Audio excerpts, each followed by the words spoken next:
tingkat kematangan cekernya tepat. Nggak terlalu lembek, dia masih ada tekstur-tekstur serat-serat daripada ceker-cekernya ini nih.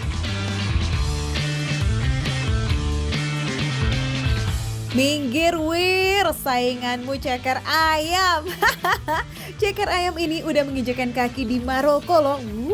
Wadidongnya tuh. Gimana ceritanya ya? Ya udah langsung aja kita kepoin bareng sama Ihsan Talores. Yuhu, foodies. Nah foodies, ini sekarang Ihsan udah nyampe ke Maroko. Bener ya Bang ya? Ceker Maroko. Oh maksudnya ceker Maroko. Kenapa sih bumbunya bumbu Maroko? Bedanya apa sih sama bumbu-bumbu yang lain? Bedanya apa Bang? Dari rempahnya itu udah beda sendiri. Jadi pengalamannya bos itu dulu pernah di Maroko dan diterapkan di Indonesia semua. Hai foodies. Kuah dari ceker Maroko ini emang punya aroma yang semerbak abis. Masakan atau hidangan Maroko emang punya ciri khas rasa dan aroma herbal yang kuat foodies. Biasanya hidangan bumbu khas Maroko disebut sebagai bumbu ras al hanout. Nah beberapa di antaranya ada kapulaga hijau dan juga herbal citrus. Foodies bisa lihat, ini satu kontainer besar ya. Udah gitu ini ada juga. Jadi stoknya itu setiap hari membawa 20 sampai 60 kilo. Wadidaw, 60 kilo ceker per hari foodies dan ini habis dalam semalam. Karena warung ceker Maroko ini cuma buka dari jam 9 malam sampai habis sih foodies. So ini cocok ya buat kalian suka lapar tengah malam ya. Ini kelihatannya pedes banget ya. Ini kalau misalkan ya orang tuh biasanya di sini paling kuat berapa banyak sendoknya? 5 sendok. Berapa sendok gitu? 5 sendok. 5 sendok? Paling kuat itu. Itu paling kuat. Wih, cabenya merah merona guys. Campuran cabai rawit dan cabai merah kering yang dihaluskan bareng sama bawang-bawangan dan juga bumbu penyedap. Wih, sedap. Ini kalau aku perhatiin, aku lihat-lihat di sini ada juga kepala, ada juga kayak bagian-bagian ayam yang lain. Bahkan ada lontongnya. Kenapa? Soalnya kalau nanti dicampur nasi malah jatuhnya kayak soto, Mas. Oh, iya soto ceker jatuhnya Iya, ya. Bener. Kalau yang gak ada yang ceker tapi kepengen cobain kuah Marokonya, kalian bisa kok pesen daging ayam aja foodies. Pokoknya mau ceker atau daging sayap ayamnya semua udah matang. Tinggal diguir itu pakai kuah rempah Marokonya. Saya itu biasanya kalau memuai sesuatu tuh dari tangan kanan. Ini kalau bedain mana nih ceker yang kanan, mana ceker yang kiri? Tinggal lihat jempolannya aja itu. Oh tinggal lihat jempolannya. Ada itu jempolannya. Oke baiklah kalau gitu nanti kita mulai pakai ceker kanan. Dalam satu porsi ceker Maroko itu berisi 8 atau 9 kaki, tergantung ukuran cekernya ya foodies. Sajian ala Maroko featuring Indonesia yang merah merona sudah ada di meja. Wuhu, lengkap dengan sambal dan lontong di foodies. Yusan kita makan ceker kanan dulu ya. Ini buat yang suka pedes, ini 2 sendok aja udah pedes beneran, tapi nggak pedes banget gitu. Pokoknya di ceker Maroko ini rempahnya itu berasa banget. Kalian kalau suka makan makanan Arab, itu kalian pasti tahu rasanya rempah Arab tuh kayak semuanya lebih tasty, lebih berbumbu gitu. Ya cobain aja. Kuah yang oily, campuran rempah-rempah Indonesia dan beberapa resep yang langsung datang dari Maroko jadi satu dalam mangkok ini foodies. Ditambah dengan aroma kayu manis, makin auto seruput nih, smells good. Nah ini dia. Ini dia adalah ceker kanan. Karena dia jempolnya ada di, jempolnya ada di sini. Nih, kita mulai sesuatu dengan tangan kanan. Kalau kita mulai sekarang makan dengan ceker kanan gitu ya. Panas. Bismillahirrahmanirrahim.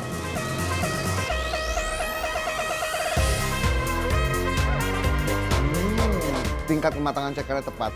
Nggak terlalu lembek. Dia masih ada tekstur-tekstur serat-serat daripada ceker-cekernya ini. Rasa bumbunya ngeresep banget melewati kulit ceker. Apalagi cekernya nggak pucet foodies karena cekernya sudah dimarinasi dengan kunyit dan juga bawang putih. Dan satu lagi nih, cekernya itu super empuk karena cekernya di presto selama 40 menit dulu tuh foodies. Wih, makin semangat nih gerogotinnya. Ini dipasangin sama lontongnya pas banget. karena tekstur lontongnya tuh enak, pas banget nyatu sama si rempah-rempah Marokonya ini. Kalau dari looks-nya sih kuahnya mirip kayak gulai atau kare ya foodies, tapi ini nggak pakai santan. Kuahnya merah tapi nggak creamy dan makan pakai lontong jadi lebih sepaham deh tuh. Ada pedas dan juga gurih, nikmat. Ini tuh definisi dia memperhatikan semua detailnya, makanya matangnya juga pas, cakep, bersih. Dia mungkin ini saya karena sebelum dimasak di mani-pedi dulu.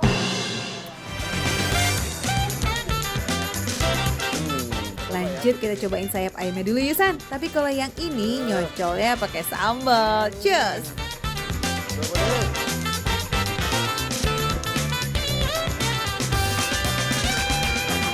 Pedas. Tapi enak. Ayamnya tuh teksturnya ya, empuk banget. Tuh beneran empuk banget. Beneran semudah itu makannya tuh. Effortless banget. Foodies, ternyata ceker ayam bisa juga kawin ya sama bumbu khas Timur Tengah dan Afrika. Sensasinya tuh bikin alhamdulillah terus. Alhamdulillah nikmat. Selain karena lazis, harganya juga alhamdulillah receh. Cuma 18.000 aja. Udah dapat 9 ceker tuh. Wah, receh ya foodies. Wajar aja dia bertahan jualan ini 15 tahun. Dan juga wajar aja ini dia tuh yang datang dari tadi nggak berhenti-berhenti. Dan juga foodies, kalian kalau mau nyobain ini, kalian tuh datangnya harus malam. Ya karena dia memang bukanya itu di atas jam 9 malam. Makan receh, menu receh, tapi rasanya gak recehan.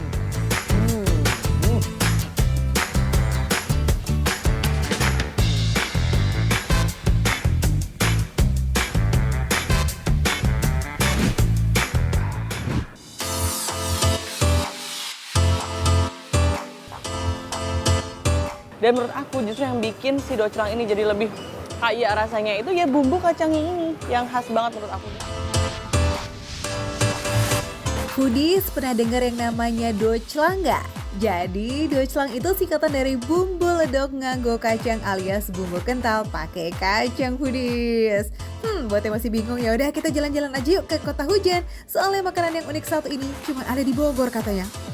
Foodies, nih lihat tempe bukan. Tadi udah di-spill sedikit makanannya apa? Docelang. Jadi yang khas dari docelang ya ini nih, foodies. Ini lontong ya Bu ya? Iya. Tapi dibungkusnya pakai daun apa Bu? Daun patat. Daun patat nih, spesial banget. Daun patat itu bentuknya kayak gini, foodies. Tuh, lontongnya jadinya gede-gede ya Bu ya? Iya. Tuh. Bernama Latin Perennium capitatum, daun yang satu ini ternyata jadi kunciannya docelang foodies. Soalnya beberapa pembeli ada yang ragu nih buat makan docelang kalau lontongnya nggak dibungkus dengan daun patat. Kata pembeli sih rasa lontong bakalan beda tuh foodies. Daun patat ini biasanya dipakai bungkusan kalau di Bogor ya Bu ya? Iya. Ini kalau nggak ini salah toge goreng. Bener, bisa baru mau bilang. pakai ini. Toge goreng itu juga pakai ini ya Bu ya? Iya. Nah, informasinya daun patat ini bikin si apa nih lontongnya tuh jadi lebih empuk, Iya, kenyal, wangi ya? Daun.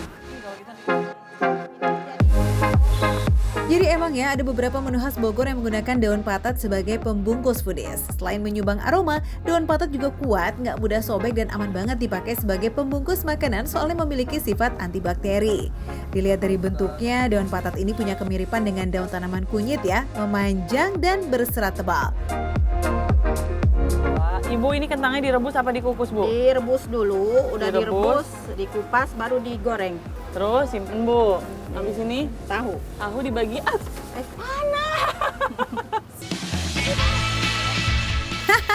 Hati-hati panas ya Put. Telat deh. Udah kena panasnya ya. Jadi lanjutlah Put, potong semua isiannya ya. Ada ketupat, tahu dan kentang. Ini katanya 24 jam Bu. Iya betul. Beneran? 24 jam. Ntar gantian di sini tuh dari jam 8 pagi sampai jam 9 malam. Oke, setelah itu Jam 9 malam pindah ke atas depan toko terang. dari jam 9 malam sampai Jam 8 pagi lagi di sana. Baru pindah ke sini. oh jam 8 pagi pindah ke sini. Muter aja gitu setiap hari. Iya. Ibu nggak tidur-tidur dong? Enggak, ntar Ibu- gantian yang Oh jualannya ganti ada. ya. Lagian ngadi-ngadi di Putih dikata cuma Bu Ai doang ya jagain dagangannya padahal kan bisa gantian. Nah, apalagi kalau malam nih, demi keamanan ya kan yang jaga dagangannya laki-laki tuh foodies. Jadi Bu Ai shift pagi, begitu pindah tempat ke depan toko ganti shift deh tuh sama anaknya. Nah, berhubung jualannya siang dan malam 24 jam, jadi pembuatan lontong pun jalan terus. Apalagi dikukusnya selama 12 jam, jadi nggak berhenti-berhenti deh tuh produksi lontongnya. Sekilas, tampilan doclang ini mirip banget dengan gado-gado, serupa ketoprak dan 11-12 tuh foodies sama siomay. Tapi kalau dilihat dari komposisi bahannya sih, udah pasti rasa keseluruhannya bakalan beda ya. Empuk banget lontongnya. Ya, gimana nggak empuk? Di kukusnya aja ini 12 jam, bayangin foodies, makanya empuk banget, terus dicampur sama tumbangan dari daun patatnya yang ngasih aroma ke lontongnya ini. Beda banget ini si foodies sama lontong pada umumnya, tekstur dan aromanya berkualitas, no pengawet-pengawet klap lah pokoknya. Jadi sejujurnya aku nggak terlalu suka kentang kan, tapi kentang yang ini tuh kayaknya tuh beda gitu loh. Ini ketahuan rahasianya apa? Habis direbus terus digoreng foodies, makanya ada sensasi di bagian luarnya tuh kayak agak kering tapi bagian dalamnya tuh empuk banget. Nah, makanya ini aku malah suka banget kentangnya kayak gini. Tekstur kentangnya jadi nggak terlalu lembek ya foodies, nggak kayak yang kematangan gitu. Dan menurut aku justru yang bikin si doclang ini jadi lebih kaya rasanya itu ya bumbu kacangnya ini yang khas banget menurut aku. Bumbu kacang juga menyumbang peranan penting nih di doclang foodies, soalnya jadi penentu rasa doclangnya bakalan lazis atau enggak. Dan di sini bumbu kacang ini khas banget, bumbu kacang yang diracik-cik oleh Pak Haji Aos. Ini pemiliknya foodies, makanya namanya doclang 405. Itu maksudnya Aos foodies. Nah, kalau Bu Ai ini tuh adiknya Pak Aos foodies, jadi emang usahanya dilanjutkan oleh Ibu Ai. Bumbu kacang di setiap menu Nusantara emang beragam banget ya, jadi nggak bisa nih kita samain satu dengan yang lainnya meskipun namanya bumbu kacang doang. Nah, tipe bumbu kacang doclang itu emang sedikit cair dan nggak terlalu padat kacang ya foodies. Tekstur kacangnya juga dibuat setengah halus dan dikasih campuran rempah. Kalau kalian lapar, makan apa sarapan doclang? Mau lunch apa doclang? Mau makan malam apa, dinernya apa? Doclang. Jadi bisa jadi makan pagi, siang, sore, malam karena bukannya 24 jam foodies. Doclang si menu timeless dong namanya ya, bisa disantap kapan aja nih. Dan ini nggak bikin kantong bolong loh foodies, happy nggak tuh? Kalau kalian juga penasaran pengen nyoba ini, jam berapapun bisa langsung aja datang ke sini. Kalau siang tapi ingat adanya di depan Pasar Devries, kalau malam di depan Toko Terang. Aku jamin semuanya mantep. Makan receh, menu receh tapi rasanya nggak recehan.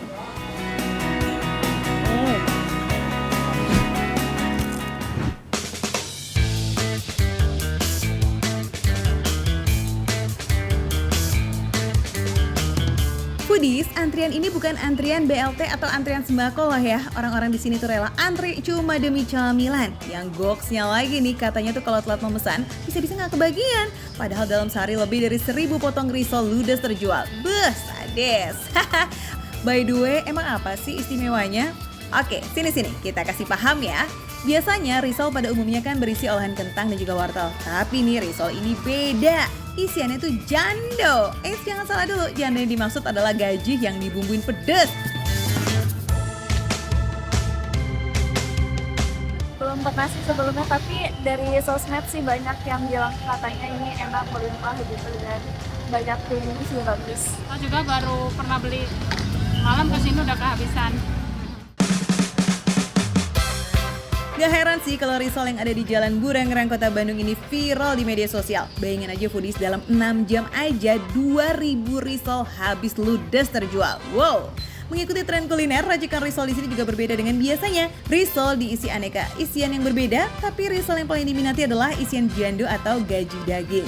Uniknya lagi foodies, risol dijajakan prasmanan. Iya, risol dan juga dimasak secara dadakan, jadi fresh banget.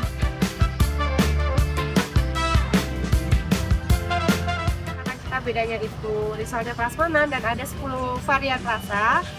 Itu kita yang paling best seller itu ada jando pedas, karena kan Bandung itu dominannya jando ya, isiannya banyak yang dari jando. Nah ternyata jando itu lumayan best seller. Harga risol viral dibanderol mulai dari 7.000 aja per buahnya. Dan semua risol hingga isinya ini diproduksi sendiri loh, alias produksi rumahan. Udah, nggak usah pakai penasaran, langsung aja datang dan cobain sendiri aneka risol yang Lazis punya ini.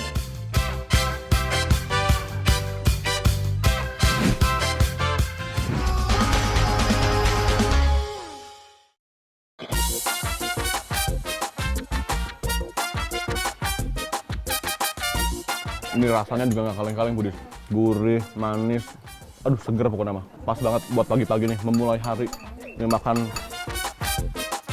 Foodies, demi seporsi bubur ayam, orang-orang rela mengantri loh. Ini sih udah jadi pemandangan sehari-hari di sini ya. Gimana enggak Foodies, toppingan alias taburan buburnya no play-play. Numpuk barbar gitu deh tuh menggunung di mangkok. Ini emang tempat sarapan favoritnya warga Bandung nih Foodies. Ayo yang biasa nyabu alias nyarap bubur di sini, mana suaranya? Pelanggan setianya sih udah tau banget nih kalau bubur ayam Mang Jeki ini lokasinya agak ngumpet gitu Foodies. Harus kudu wajib nih ngelewatin celah dan masuk gang dengan berjalan kaki. Nih, Budis ya. Ini kalau dilihat dari lokasinya sih kayaknya udah bener ya, karena ini udah di sekitaran kampus UPI. Nah, cuman tuh lihat. Ini udah ada tulisannya bubur ayam Mang Jeki. Tapi lihat ini masa kita harus masuk-masuk begini Budis? Agak nyempil-nyempil dulu. Coba sini yuk. Demi foodie semua, jangankan nyempil masuk gang, sampai ke ujung dunia pun mah pastilah juk-juk alias didatengin ya nggak kak? Mau masuk ke celah-celah gangnya aja harus ganti-gantian Budis ya nih. Untung badan saya ramping, jadi bisa masuk. Ayo sini Budis. Istilahnya sih gang senggol, celah sempit ini nih jadi satu-satunya akses bagi mereka yang datang dari dalam kampus UPI. Cuma bisa dilalui satu badan aja Foodies, jadi ya kalau ada yang mau lewat dari arah berlawanan harus bergantian gitu deh tuh. Kang, punten kalau bubur ayam Mang Jeki ke arah mana ya? Oh, ke arah situ? Iya. Oh bener tapi ya? Iya bener. Ya.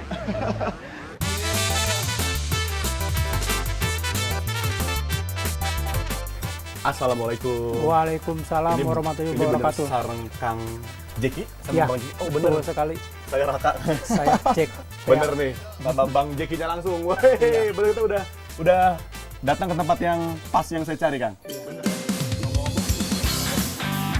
Ini dia Foodies yang jadi salah satu daya tarik dari bubur ayam Mang Jeki. Toppingannya banyak pakai banget, macem-macem pula. Nih kita absen dulu ya. Ada ati dan ampela ayam. Terus ada juga kulit ayam yang sudah digoreng kering. Masih ada tambahan telur ayam rebusnya juga. Wih gokil nggak tuh, beneran no play-play yes. Cus deh kalau gitu langsung bikinin bubur ayamnya ya Mang. Mumpung masih lengkap dan belum terlalu penuh nih. Wah kalau udah penuh pembeli mah dijamin susah harus antri Foodies. Khusus untuk menu spesial, mangkoknya juga spesial. Agak gede gitu Foodies ukurannya. Bubur ayam dengan karakter kental udah masuk ke dalam mangkok. Oke lanjut deh tuh. Macam perbumbuan dan juga isiannya masuk. Mulai dari bumbu gurih, daging ayam suwir, kulit, telur rebus, ati dan ampela, bawang goreng, kacang goreng, juga daun bawang. Ya, ini bubur ayam yang menu spesialnya dari Bang Jeki. Ternyata sebanyak ini sampai munjung toppingnya. Kang, ini segini ngomong harga berapa nih? Itu 19.000. 19.000. Nah oke kalau gitu, ini mumpung masih panas, kita makan dulu Foodies ya. Kang, kita makan dulu Kang ya? Iya. Let's go Foodies. Wah, baru lihat tampilan semangkok bubur ayamnya aja udah bikin merinding nih ya Foodies.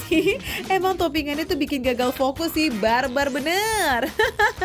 Udah gitu harganya tuh receh banget. Porsi paling lengkapnya aja cuma mentok di 19.000 Foodies. Siapa yang gak seneng coba? Jadi wajar ya kalau bubur ayam Mang Jeki ini selalu ramai diserbu para pelanggannya. Bubur ayam yang sudah eksis dari tahun 90-an ini tiap hari bisa menghabiskan ratusan porsi loh Foodies. Walau lokasinya dekat dengan kampus, ini bukan berarti yang jajan cuma anak-anak kampus. Tapi semua kalangan tuh rela berbondong buat nyarap di sini Foodies. Tuh lihat pembeli yang datang gak putus-putus kan? Makanya kalau mau coba sarapan di sini mending datang lebih pagi deh tuh, biar lebih santuy dan juga leluasa ya Foodies.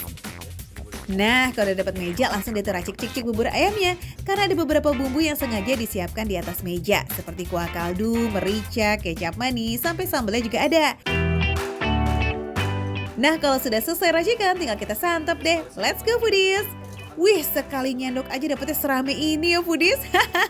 Kesan pertama yang dirasakan dalam mulut tuh jelas rame po. Karena emang saking banyak topping dan isiannya gitu Foodies. Dapat banyak banget tekstur loh, seperti dari bawang goreng, potongan ati ampelanya. Ini juga pas banget di mulut, jaminan puas deh kamu Foodies. Dia tipe buburnya bubur yang agak agak kental Foodies ya. Ini bubur Bandung banget ini. Bubur Sunda pisan ini mah. Tuh, aduh, Masya Allah, buburnya kental, ada sedikit gurih-gurihnya juga. Enak. Pas banget buat sarapan nih, jadi ngenyangin. Jadi kalau mau nyara bubur ayam di sini, jangan harap dapetin bubur ayam yang encer gitu ya Foodies. Karena Mang Jeki ini jenis buburnya yang kental pulen gitu Foodies, ngenyangin Tadi Foodies lihat sendiri ya, saat Kang Jeki ngasih isian ayamnya Foodies tuh lihat. Jadi dia tuh emang tipe ayamnya ayam daging bagian dada yang disuir-suir dengan ukurannya tuh yang nggak kaleng-kaleng Foodies. Ini ukuran suirannya gede-gede banget. Jadi makan ayamnya tuh puas gitu ya. Mantep.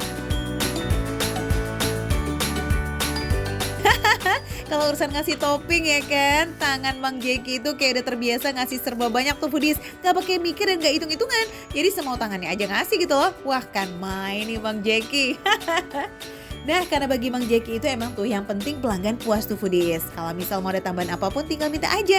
Jangan shy deh kalau makan di sini. Termasuk pilihan toppingan ati ampelannya nih Foodies. Tinggal bilang mau dibanyakin bagian ati ampelannya. Bisa diatur sesuai dengan selera pembeli. Ada satu topping yang agak lain nih, kulit ayam. Wah kalau nyarap di sini wajib cobain nih Foodies. Ini kulit ayamnya tuh nggak kaleng-kaleng Foodies ya. Tinggal itu. Dibikin kulitnya tuh kayak tebal gitu loh Foodies. Bukan kulit ayam yang cuma satu lapis. Ini coba dibikinnya kayak beberapa lapis gitu loh. Jadi pas dikunyah, aduh dikunyahnya tuh enak pisan ya. Ada tekstur, terus juga sensasi kayak lemak-lemak kulit ayam tuh, aduh enak banget. Harus nyobain nih pakai topping ini. Buat pecinta kulit ayam, gak ada alasan lagi sih buat gak icip pilihan topping kulit ayamnya yang gokil ini. Keidean aja gitu ya Kang Jeki, bisa-bisanya kulit ayam dijadiin topping dan ternyata raos pisan. Ini tuh bukan jenis kulit ayam tawar gitu loh Foodies, udah berbumbu. Jadi pas dikunyah, wih rasanya enak Foodies. Belum lagi dengan tambahan telur ayam rebusnya yang dikasih utuh 1 butir, asik. Ini satu mangkok itu udah kayak puas banget gitu ya. Dengan aneka macam topping yang banyak, dapat telur juga. Ini rasanya juga nggak kaleng-kaleng Foodies. Gurih, manis, aduh seger pokoknya mah. Pas banget buat pagi-pagi nih, memulai hari. Ini makan menu sarapan segokil ini Foodies. Terbukti Foodies makin siang yang beli tuh malah makin ramai pol. Tempat makannya terbatas, jadi harus ganti-gantian nih. Malah sampai ke teras rumah orang juga. So, kalau nggak sanggup dengan porsi spesial yang super melimpah seperti yang Raka makan, masih ada kok beberapa pilihan menu lainnya juga. Harganya mulai dari 10.000 aja Foodies, dijamin nggak bikin kantong jebol. Kenyangnya dapet, enaknya dapet, hematnya juga dong. Waduh, mantep banget ya menu makan receh kita.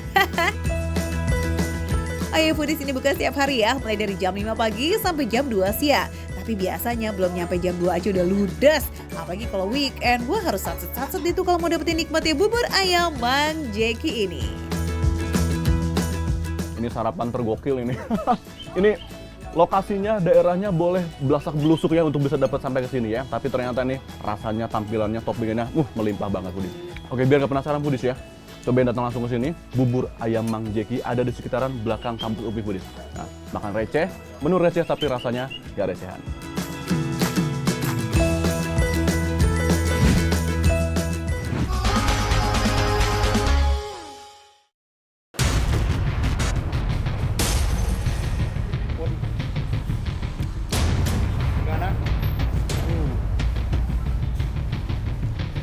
Pas nih Pak. Pas. Langsung cetak aja lah Pak. Siap, lanjut. Yang banyak ya Pak ya? Oke. Langsung yang banyak. Kevin, jangan aneh-aneh kamu. Lagi transaksi apa sih? Mencurigakan. Kok main asal cetak aja? Foodies, yang tadi mikir aneh-aneh, jangan mikir yang aneh-aneh. Ini tuh cetakan bakso. Pak, bakso apa Pak? Kasih tahu Pak. Bagonar, bakso goreng ayam narcoba. Yes Foodies, ini tuh bakso goreng ayam narcoba alias Bagonar. Bakso goreng ini tuh udah hits dari tahun 2018 loh Foodies, hingga sekarang gak pernah sepi pembeli. Wih, eits, narcoba di sini tuh bukan berarti di dalamnya ada zat terlarang ya Foodies. Terus isiannya ada apa aja sih tuh Pak? Ini adonan isinya ada ayam, daging ayam, terus ada daging ikan. Daging ayam, daging ikan? Ya, sama udangnya juga. Sama udang. Jadi sudah dijadi satu. Oke. Rumah produksi kita sendiri. Siap. Selain ketiga bahan tadi, dalam satu adonan ini juga terdapat tepung terigu, minyak wijen, telur, dan bumbu rahasianya juga. Yuk kita cetak baksonya lagi Kevin, yang banyak biar bisa bagi-bagi. Namanya narcoba ya Pak ya? Itu maksudnya gimana sih Pak? Narcoba, karena orang kalau mau makan ini jadi ibaratnya ya kayak ketagihan gitu. Gimana? Masih ragu makan bagonar foodies? Ish, nanti kebawa mimpi loh. Apalagi dalam sehari si bapak bisa menjual hampir 300 butir bakso goreng. Wah, wah, wah, itu baru jualan offline aja loh foodies, belum terhitung dengan penjualan online-nya. Bakso goreng di sini foodies memang udah kayak tahu bulat nih, digorengnya dadakan. Ini biar bakso gorengnya crunchy atau garing saat dimakan. Oke, ntar kita buktikan ya. Oh iya, Pak, ini diginin supaya apa sih Pak? Diputer-puter gini Pak? Supaya lebih mengembang. Lumayan lah ya, olahraga tangan muter-muterin bakso sampai 35 menit. Bakso yang udah matang biasanya ukurannya jauh lebih besar seperti bola tenis foodies. Dan ini warnanya golden brown. Jadi foodies ini diputer-puter gini biar baksonya lebih ngembang foodies. Jadi hasilnya lebih kece, lebih maksimal gitu. Ini kira-kira diaduk-aduk gini selama berapa lama sih Pak? Sampai 35 menit. 35 menit? Bakso goreng jumbo ini nggak bisa langsung makan begitu aja ya foodies, karena ukurannya yang emang super, jadi rada ribet deh tuh kalau langsung ngehap satu bulatan begitu. Makanya si baksonya harus dipotong foodies menjadi 4 bagian atau 5 bagian dulu agar ukurannya pas untuk masuk ke mulut kita. Dalam seporsi bakso bagonar ini bisa berisi 5-6 bakso. Wih, nampol ini mah buat cemilan. Oke Pak, terima kasih. Nah, foodies. Jadinya kayak begini foodies tuh. Jadinya masuk ke mulut nih. Kalau tadi kan gede banget ya. Ini cuma begini aja langsung dimakan apa gimana Pak? Kalau suka pedas. Oh iya, boleh Pak, boleh Pak. Pakein. Sekarang ya. Semuanya maunya disiram. Siram aja Pak. Saya suka pedas Pak soalnya Pak. Langsung aja Pak. Bener banget tuh Kevin, lihat bapaknya nuang saus aja bikin auto lapar nggak sih? Buat foodies yang nggak suka pedas, di sini juga boleh loh minta sambelnya dipisah dan jadi cocolan aja. Wih, tetap endul dong ya pastinya.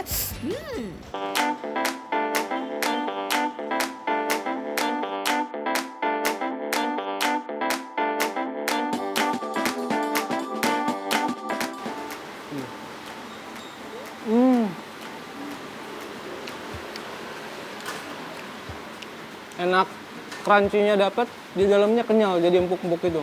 Enak banget.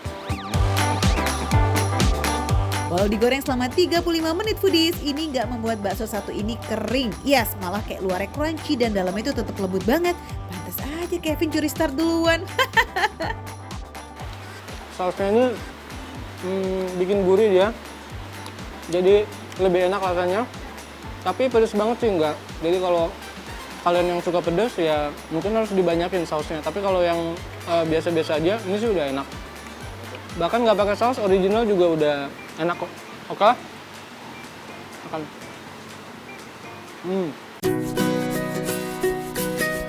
Rasa sausnya tentu beda ya foodies dengan saus kemasan yang ada di pasaran karena saus ini hasil racikan Bagonar. Rasa asam pedas yang dominan dari si saus berpadu dengan asin gurih dari si bakso. Kawin banget guys. Sesuai deh itu dengan tagline-nya narcoba. Wah, bikin ketagihan dan kepengen coba lagi deh.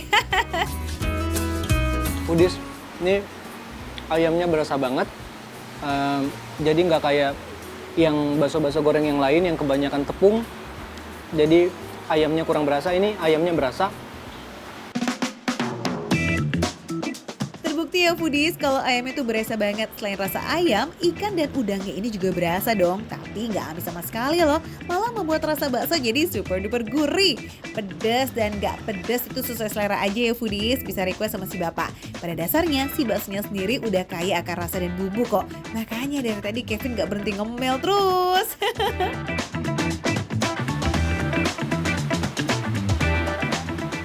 Nah, foodies, nggak cuma bakso goreng aja, ini ada somai goreng nih. Biasanya kan somai itu dikukus ya, ini somainya digoreng. Nah, penasaran kan sama rasanya? Aku cobain nih langsung ya. Oke, somai goreng. Cobain original dulu deh, nggak usah pakai apa-apa.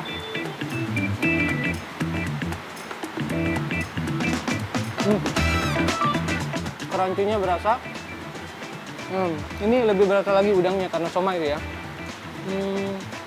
Adonan sama udangnya pas sih. Enak banget. Cobain lagi yang pakai bumbunya ya.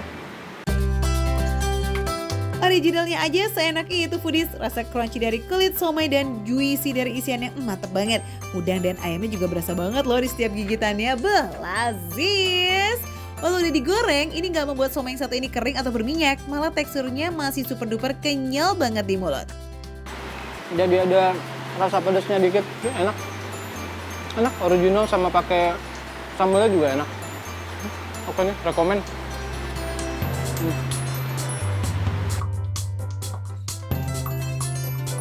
Rasa pedas dari si bumbu membuat di mulut tuh kayak makin kaya akan rasa foodies. Apalagi satu porsi ini berisi 4 somai yang dipotong kecil-kecil. Jadi bisa banget deh tuh buat sharing bareng sama gebetan, teman atau keluarga. Nah, foodies, kalau mau nyobain bakso Bagonar yang bentuknya kayak bola tenis kayak gini nih, jangan lupa datang ke Festival Makan Receh di Senayan Park tanggal 2 dan 3 Maret. Jangan lupa tapi jajanin aku dong. Masa iya nggak datang? Masa iya nggak mau nyobain aneka kulinernya? Rugi dong, rugi lah kita foodies. Ada puluhan tenan lazis lagi yang siap memanjakan lidah kita. Wuhui. Ada juga atraksi seru plus aksi panggung run, Aldi Taher serta banyak artis ternama lainnya. Terus nih, Festival Makan Receh juga punya hadiah jutaan rupiah untuk kalian. Pokoknya jangan lupa pantau infonya di Instagram Makan Receh 7, official Trans 7, dan magazine Trans 7. Oke? Yuk, kosongin dong kalender kalian di tanggal 2 dan 3 Maret. Oke? Makan Receh tunggu ya pokoknya di Senayan Park, Jakarta. Oke foodies, aku udah nyobain semuanya, approve semua, enak banget makanannya. Makan receh, menu receh, tapi rasanya nggak recehan.